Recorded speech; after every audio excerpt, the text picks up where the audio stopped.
Hey guys, how's it going? I'm Chris Holt, and today we're going to be talking about the 4th installment of CARTREK. Can you believe it? There's already been 3 stellar seasons of CARTREK, and it'll be really interesting to see where season 4 goes.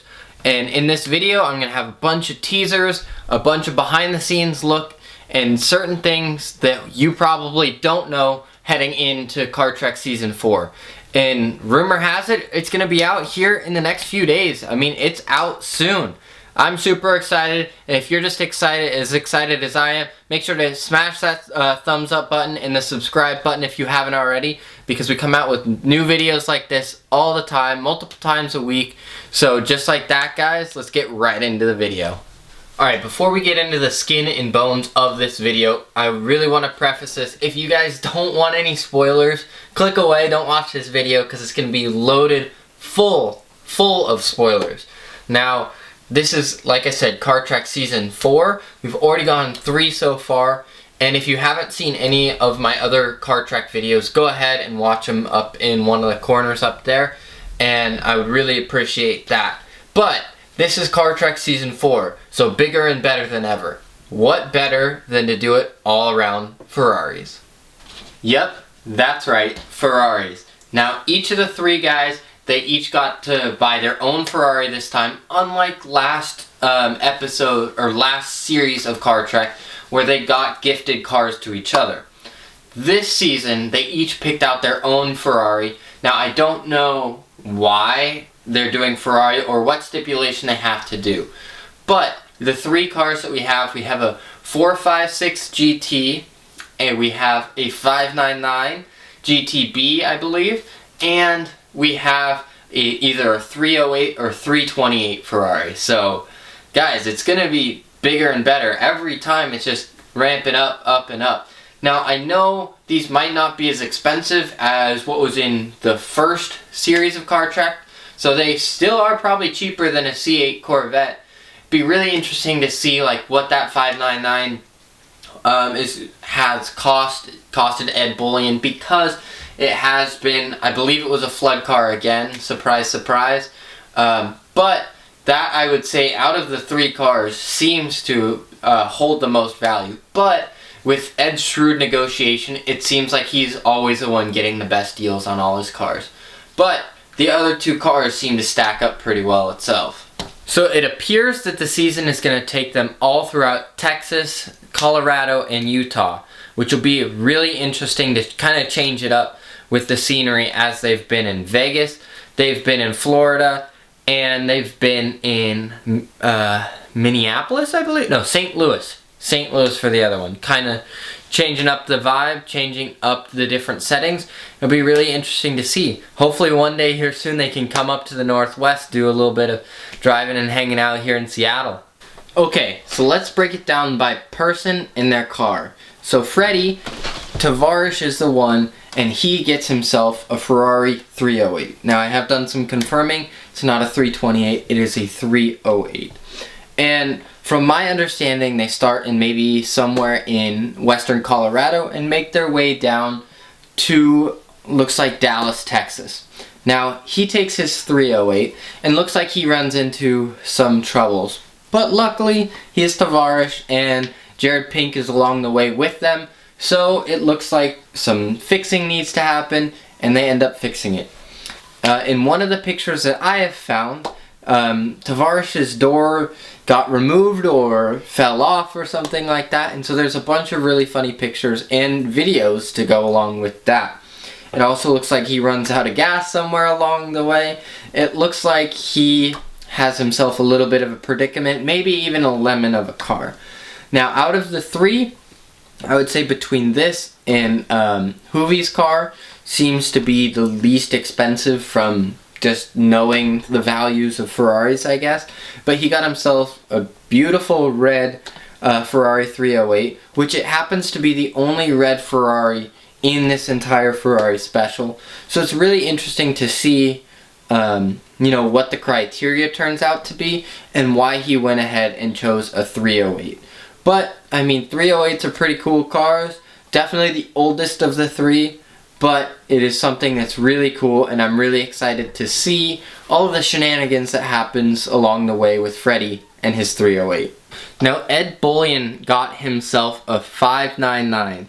How he got this, I don't know. I mean, I feel like it's one that definitely costs more than the others, but it'll be really interesting to see, you know, how he decided to shrewdly negotiate into it, because I'm guessing there was some sort of price point on this one. There might not be, and we could just be pulling this completely out of there, but he got himself a really nicely spec'd, in my opinion, 599. I believe it's the GTB package. I could be incorrect on that one. I'm not a Ferrari total expert on that or anything, but I think it's a really cool car. The gray over the like really interesting, like, you know, wine interior, I guess.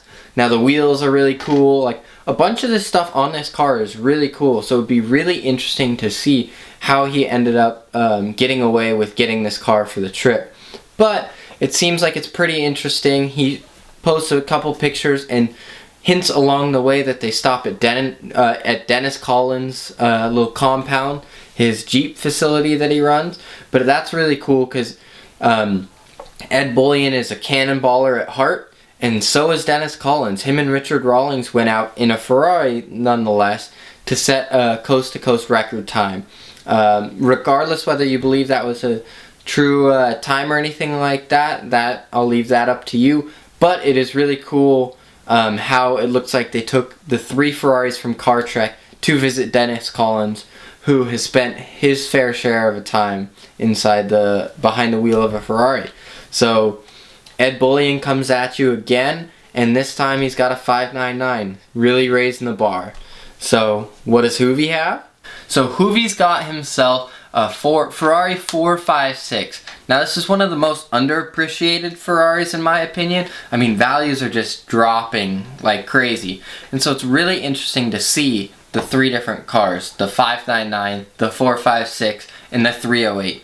I mean, if it was just the 456 and trying to do it like its main Ferrari competitors at the time, it would probably be another 360 like Hoovie had in the original one, or, you know, maybe even an F430 or a 355, cars like that. It's really interesting to see why he would choose a 456. So it'll be really interesting to see what it really comes down to. We know it's the Ferrari special, but what does that have to do with things? I mean, I know if it were me and I was choosing, you know, maybe my favorite Ferrari, I don't think any of those 3 would probably be on my list. They're pretty cool cars nonetheless, but if you're doing, you know, sub $100,000, I'd probably go with an F430, or if it was like the $50,000 mark, I'd probably try and find myself a 360. Now I know that Tyler Hoovie's already done that, and he wasn't a huge fan, or he sold his car pretty much right away. But it would be really interesting to see what the premise of this is and why he chose to get the 456, which is kind of like the family car of Ferrari that obviously went on to like the FF and certain things like that. And it's not quite the 612, but it'd be really interesting to see what prompted him to get the 456. Same with the 308 and the 599. So it'd be really cool to see once this first episode comes out, to really be able to tell what CARTREK Season 4 is all about. Okay, so guys, that's what we know about CARTREK Season 4. Do you think it's going to be the best yet, or do you think it's going to fall flat on its face? I mean, for me, it's Ferraris. You can't go wrong with that. I think they chose great models for kind of the philosophy of CARTREK. They're not like all the top of the range. It looks like it's going to be a pretty funny season, and I can already tell as the seasons go on, the chemistry between the 3 gets more and more natural. Now, I know in person they have that stuff, but some of the like funny lines and stuff like that that get thrown in there, I think, are gonna just mesh a lot better this time compared to previous seasons. Now, the views on each consecutive CARTREK has gone down, which is a little bit concerning. So it'll be really interesting to see if you guys like this season better than the others. Now for me, I think this is going to be the best season yet. I think it's going to bring in all of the views. I think it's going to honestly just outdo all the other ones like tenfold. Not that the other ones weren't great, but I personally think this is going to be the best season yet. Let me know what you guys think in the comments down below. And if you like this video, please give me a thumbs up and subscribe if you haven't already. I really appreciate the support. I'm still a small channel, growing, and being able to really interact with you guys, I really enjoy doing. I'm in school right now, but summer's about to start, so I'll have more and more time to do videos for you guys. Let me know if you want to see anything in the comments down below. I have a 2010 Chevy Camaro and a 2002 Subaru WRX that I love to do modifications to and all of that stuff. So guys, check out my channel if you haven't already to see if there's any videos or anything else for you guys, because I really appreciate the support you guys give me. And just like that, guys, I'll catch you in the next one. See ya.